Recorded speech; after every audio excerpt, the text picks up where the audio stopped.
ഇടുക്കിയിൽ ഏലക്ക ഉണക്കുന്നതിനുള്ള ഇലക്ട്രിക് ഡ്രയറുകൾക്ക് വൈദ്യുതി കണക്ഷൻ നൽകാൻ KSEB കാലതാമസം വരുത്തുന്നതായി പരാതി. 30 ലക്ഷം രൂപ മുടക്കി സ്ഥാപിച്ച ഡ്രയർ KSEBയുടെ അനാസ്ഥ മൂലം വർഷങ്ങളായി പ്രവർത്തിപ്പിക്കാനാകുന്നില്ല. കാർഡമം പ്ലാന്റേഴ്സ് ഫെഡറേഷന്റെ ചെയർമാനും സ്പൈസസ് ബോർഡ് മുൻ വൈസ് ചെയർമാനുമായ സ്റ്റെന്നി പോത്തനാണ് പരാതിയുമായി രംഗത്തെത്തിയിരിക്കുന്നത്.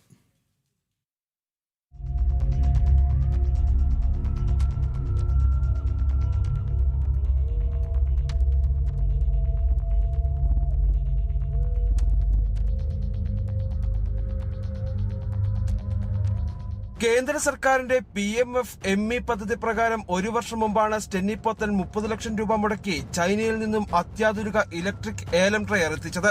തുടർന്ന് വൈദ്യുതി കണക്ഷനായി KSEBയെ സമീപിച്ചപ്പോൾ സ്വന്തമായ ട്രാൻസ്ഫോമർ സ്ഥാപിക്കണമെന്നറിയിച്ചു. ഇതുപ്രകാരം 7 ലക്ഷത്തോളം രൂപ കഴിഞ്ഞ മാർച്ച് മാസത്തിൽ ഇദ്ദേഹം KSEBയിൽ അടച്ചു.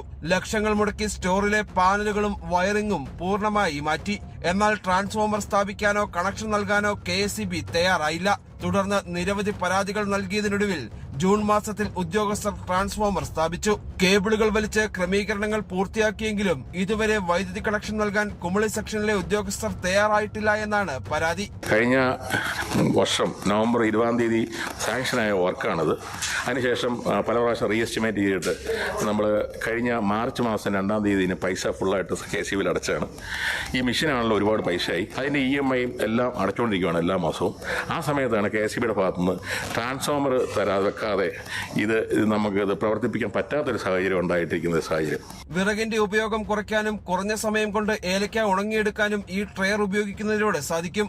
എന്നാൽ കഴിഞ്ഞ ഒരു വർഷമായി ഡ്രയർ പ്രവർത്തിപ്പിക്കാൻ കഴിയാത്തത് മൂലം വലിയ നഷ്ടമാണ് സ്റ്റെന്നി പോത്തിന് ഉണ്ടാകുന്നത്. മാസം 50,000 രൂപ ലോൺ എടുത്തിൽ തന്നെ സ്റ്റെന്നി തിരിച്ചടയ്ക്കുന്നുണ്ട്. കുമളി സെക്ഷൻ പരിധിയിൽ തന്നെ മറ്റൊരു കർഷകൻ 1.25 കോടി രൂപ മുടക്കി 4 ഡ്രയറുകൾ സ്ഥാപിച്ചിട്ടുണ്ട്. ഇവിടെയും കണക്ഷൻ നൽകാൻ KSEB ഉദ്യോഗസ്ഥർ ഇതുവരെ തയ്യാറായിട്ടില്ല. വിഷയത്തിൽ ഉന്നത ഉദ്യോഗസ്ഥർ അടിയന്തരമായി ഇടപെടണമെന്ന ആവശ്യമാണ് കർഷകർ മുമ്പോട്ട് വയ്ക്കുന്നത്.